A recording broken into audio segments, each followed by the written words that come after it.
Introducing our speaker, Mrs. Pragya Dixit, founder of Pragya Foundation, a social entrepreneur, environmentalist, and contemporary artist, addressing critical gaps in menstrual health and environmental sustainability within Himalayan communities. TEDx at Tulas International School on 6th Feb 2026. Hello everyone, I'm Pragya Dixit and the topic given to me is Power Begins with the First No. The first time I said no, I did not feel strong, I did not feel brave. I felt scared. I was not trying to be a rebel or prove a point. I was simply refusing to live someone else's version of my life. In Indian homes, when a young person says no, it can feel like an act of national importance. Suddenly, everybody becomes a philosopher. Beta, think about your future. Log kya kahenge? Hamari sun lo please. We are more experienced. That small no did not come with an applause. It came with discomfort.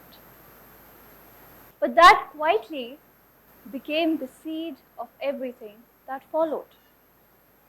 Today, that moment seems more relevant than ever because we are the first generation of humans living with technology which hardly ever says no.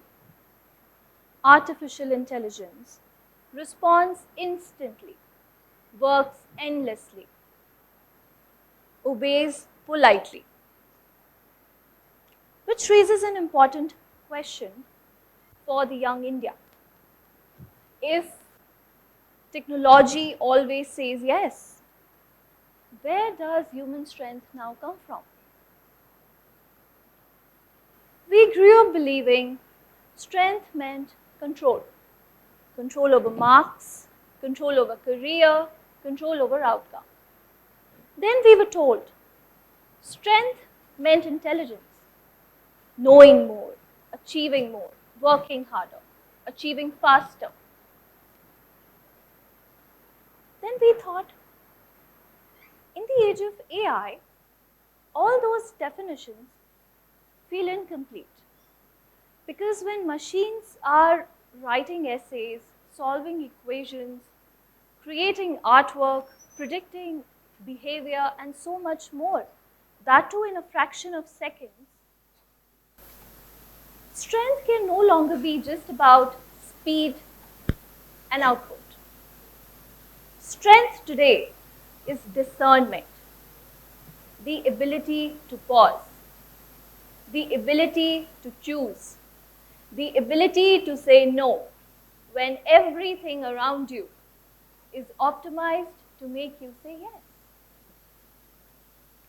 AI removes friction from life. Strength comes from choosing what is worth friction. Let us be clear. I'm not saying that AI is the enemy of youth. No, blind dependencies. AI can assist thinking. It can help in decision making. But it cannot replace meaning. AI can give answers, but it cannot tell you which questions matter. For the first time in history, human beings are not just competing with humans alone. We are competing with automation, comfort, and convenience. And that is not a technical challenge, my friends. That is a character challenge. And character is built every time you choose a conscious no over an easy yes. That first no I spoke about earlier was not dramatic. It was quiet. But it taught me something very essential.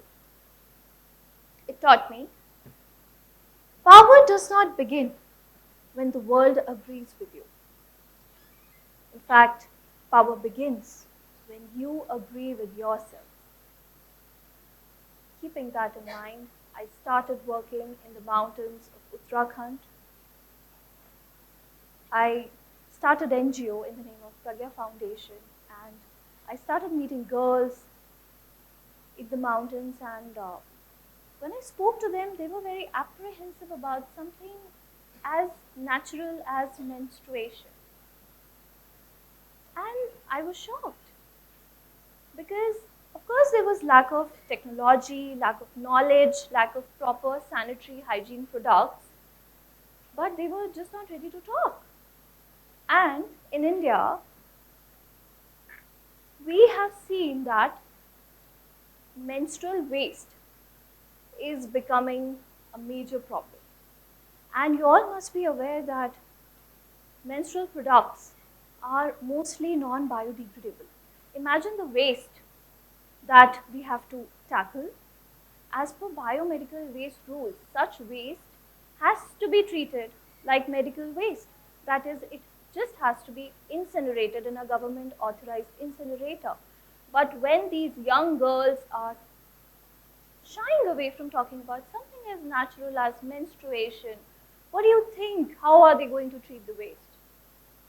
So, when I was living in Tehri Garhwal, I started sanitary pad distribution, and they were all biodegradable.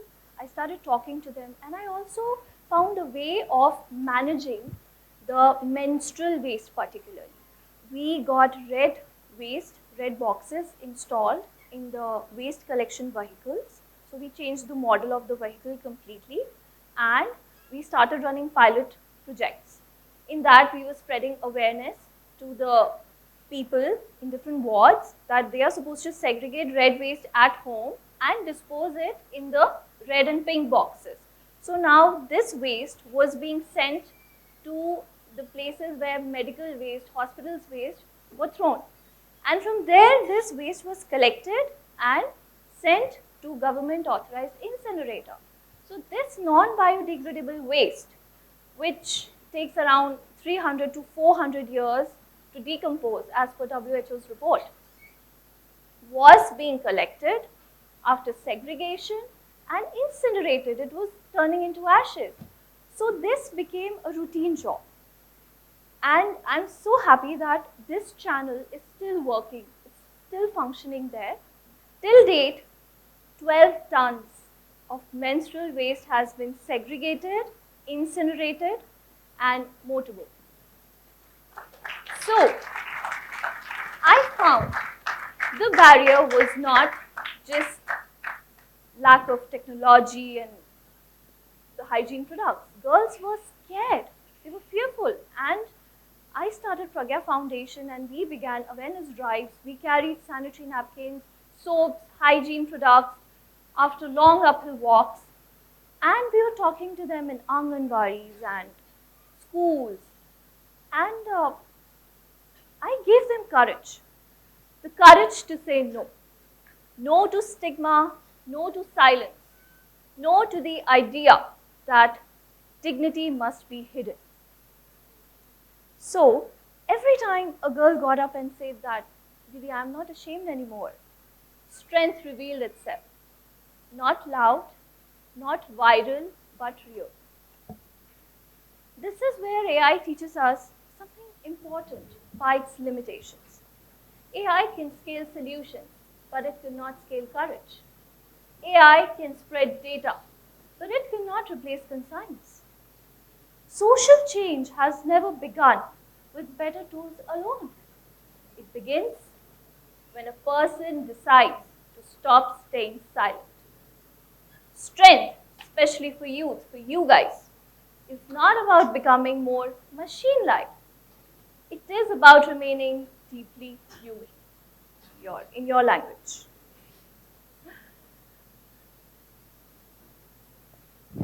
Young people often ask whether they should fear AI. The answer is no. They should outgrow it. Not by becoming more intelligent than machines. No, but by becoming clearer than them. Clear about boundaries, clear about culture and ethics, clear about what kind of lives you want to shape ahead. Because machine will get smarter. Strength will belong to those who remain thoughtful. That small no I said years ago multiplied. It echoed through classrooms, villages, and I was so happy to see that young voices were finding courage. The world does not change because we shout louder. It changes because we listen better. In an age where machines say yes instantly, human strength lies in the pause. The pause before agreeing, the pause before following, the pause before surrendering choice. That is where power begins, and that is how youth will redefine strength. That is how you all will redefine strength. Thank you.